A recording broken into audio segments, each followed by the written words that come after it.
Nëse ju them që rënojat më të lashta në Europë ku ndodhen, me siguri do të mendoni Romën, Stambollin apo Athinën. Por në fakt nuk është kështu. Rënojat më të lashta janë zbuluar pikërisht në Lin, një fshat shumë afër Pogradecit, dhe rënojat janë brenda në liçen dhe mendohet që datojnë prej 6000 vitesh përpara lindjes së Krishtit.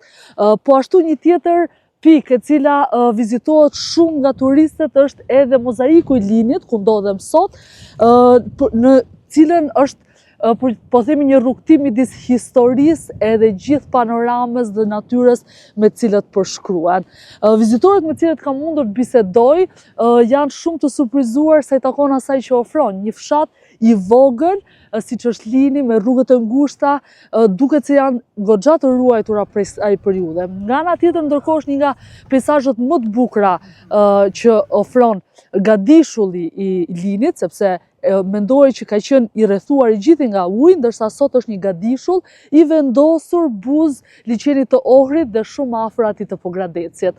Ky është një nga destinacionet të cilët duhet ta vizitojë çdo njeri, jo vetëm në Shqipëri, por edhe në të gjithë vendin e botës, sepse, siç ju thash në nisje të kësaj video, këtu gjenden rënojat më të lashta të Europës.